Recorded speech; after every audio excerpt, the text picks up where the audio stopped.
या तीनही महापालिकांचा लाईव्ह आढावा आपण घेणार आहोत। लातूरातील मतदानाविषयी अधिक माहिती देण्यासाठी आमचा प्रतिनिधी निशांत भद्रेश्वर आता आपल्यासोबत आहे।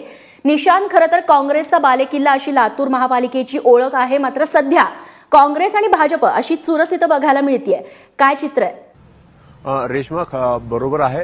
लातूर महानगरपालिकाची सत्ता ही पूर्णपणे काँग्रेसच्या ताब्यात होती। जवळपास 70 पैकी 50 नगरसेवक हे काँग्रेसचे होते आणि त्याही अगोदरपासून ज्यावेळेस नगरपालिका स्थापन झाली त्यावेळेसपासून काँग्रेसची कायमच इथे सत्ता राहिलेली आहे। कधी नव्हे ते भाजपानं काँग्रेस समोर मोठ्या प्रमाणात आव्हान निर्माण केलेलं आहे। एकूण मागच्या नगरपालिकेमध्ये भाजपाचा एकही नगरसेवक नव्हता, मात्र यावेळेस भाजपानं अक्षरशः काँग्रेस समोर आव्हान निर्माण केलं आणि याच कारणासाठी इथे दुरंगी लढत मोठ्या प्रमाणात रंगताना दिसते। रेश्मा, निश्चित तिथं सध्या मतदानाला कशा पद्धतीने प्रतिसाद मिळतोय?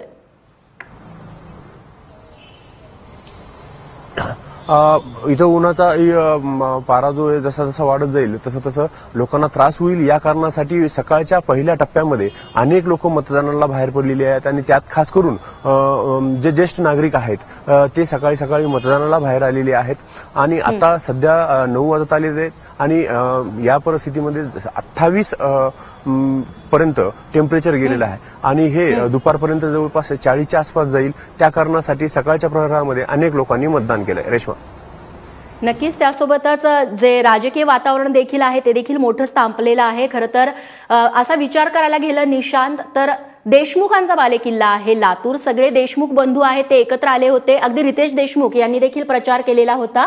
त्यांचं नेतृत्व आहे, त्यांचा गड आहे, ते राखण्याचं आव्हान त्यांच्या समोर आता असणार आहे। हो, बरोबर आहे रेश्मा, कारण ज्या पद्धतीनं कॉर्नर मीटिंग असतील किंवा छोट्या मोठ्या सभा असतील त्यावेळेसपासून तर थेट मुख्यमंत्र्यांच्या सभेपर्यंत लातूर महानगरपालिकेचं वातावरण अक्षरशः ढवळून निघालं होतं। आमदार अमित देशमुख, त्यांचे बंधू धीरज देशमुख आणि त्याच पद्धतीने चित्रपट अभिनेते रितेश देशमुख या 3 बंधूंनी लातूरमध्ये ठिकठिकाणी सभा घेतल्या, रोड शो केला आणि त्याद्वारे वातावरण काँग्रेससाठी अनुकूल करण्याचा प्रयत्न केलाय।